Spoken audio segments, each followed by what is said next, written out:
saying that he was crazed, but Brandir said, "Hear me to the end. Niniel the Beloved is also dead. She cast herself into Teglin, desiring life no more. For she learned that she was none other than Nienor, daughter of Hurin of Dorlomin, ere her forgetfulness came upon her, and that Turambar was her brother, Turin, son of Hurin. But even as he ceased, and the people wept, Turin himself came before them. For when the dragon died, his swoon left him, and he fell into a deep sleep of weariness.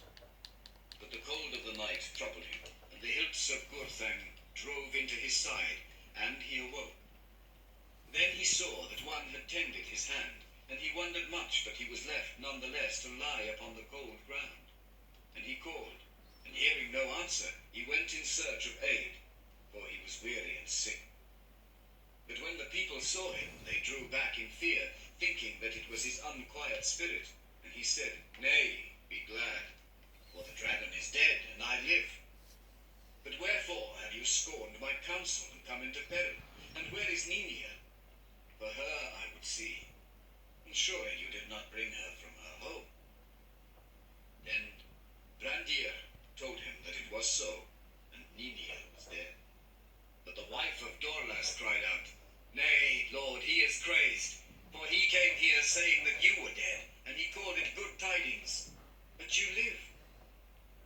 Then Turambar was wrathful, and believed that all Brandir said or did was done in malice towards himself and Niniel, begrudging their love. And he spoke evilly to Brandir, calling him Clubfoot. Then Brandir reported all that he had heard, and named Niniel Nienor, daughter of Hurin. And he cried out upon Turambar with the last words of Glaurung, that he was a curse unto his kin, and to all that harboured him. Then Turambar fell into a fury, for in those words he heard the feet of his doom overtaking him. And he charged Brandir with leading Niniel to her death, and publishing with delight the lies of Glaurung, if indeed he devised them not himself. Then he cursed Brandir, and slew him. And he fled from the people into the woods. But after a while his madness left him, and he came to Howth and Eleth, and there he sat and pondered all his deeds. And he cried upon Findwilas to bring him counsel, for he knew not whether he would do now more ill to go to Doriath to seek his kin, or to forsake them forever, and seek death in battle. And even as he sat there, Mablung, with a company of grey elves, came over the crossings of Teglin, and he knew Turin, and hailed him, and was glad indeed to find him yet living, for he had learned of the coming forth of Glaurung, and that his path led to Brethil. And also he had heard report that the black sword of Nargothrond now dwelt there. Therefore he came to give warning to Turin, and help if need be.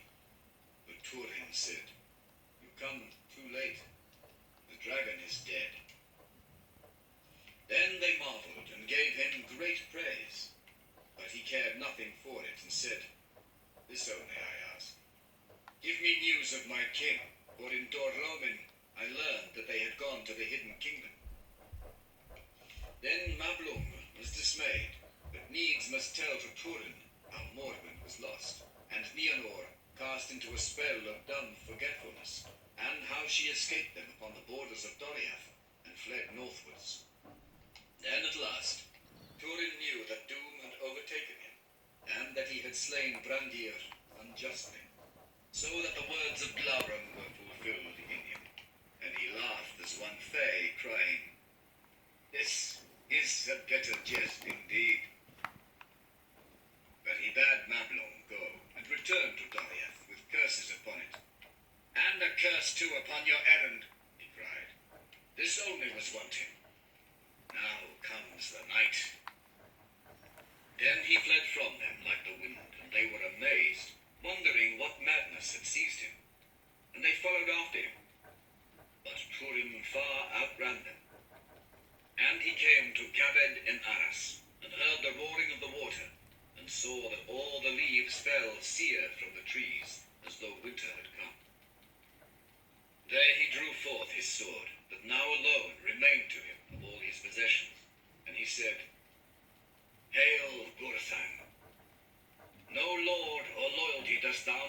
save the hand that wieldeth thee.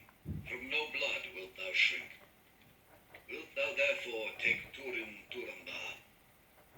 Wilt thou slay me swiftly? And from the blade rang a cold voice in answer, Yea, I will drink thy blood gladly, that so I may forget the blood of Peleg my master, and the blood of Brandir slain unjustly. I will slay thee swiftly. Then Turin set the hilts upon the ground and cast himself upon the point of Gurthang, and the black blade took his life. But Mablung and the elves came and looked on the shape of Glaurung lying dead, and upon the body of Turin, and they grieved. And when men of Brethil came thither, and they learned the reasons of Turin's madness and death, they were aghast. And Mablung said bitterly, I also have been meshed in the doom of the children of Hurin, and thus, with my tidings, have slain one that I love. Then they lifted up Turin, and found that Gurthang had broken asunder. But elves and men gathered there great store of wood, and they made a mighty burning, and the dragon was consumed to ashes. Turin they laid in a high mound where he had fallen, and the shards of Gurthang were laid beside him. And when all was done, the elves sang a lament for the children of Hurin, and a great grey stone was set upon the mound, and thereon was carved in runes of Doriath, Turin Turambar, Dagnir Laurunga. And beneath they wrote also, Nianor Nidiel. But she was not there, nor was it ever known whither the cold waters of Teglin had taken her.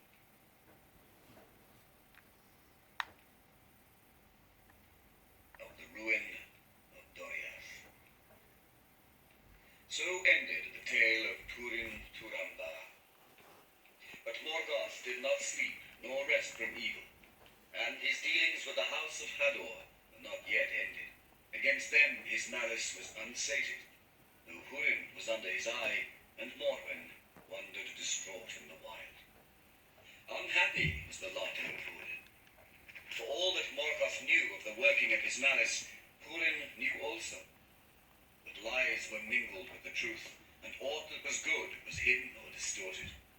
In all ways, Morgoth sought most to cast an evil light on those things that Thingol and Melian had done, for he hated them and feared them.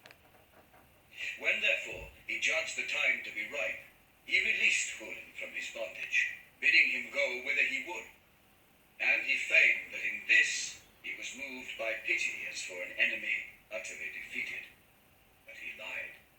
For his purpose was that Hurin should still further his hatred for elves and men ere he died.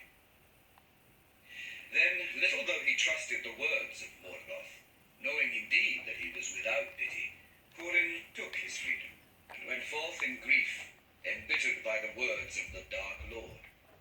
And a year was now gone since the death of Hurin, his son. For 28 years he had been captive in Angland, and he was grown grim to look upon. His hair and beard were white and long, but he walked unbowed, bearing a great black staff, and he was girt with a sword.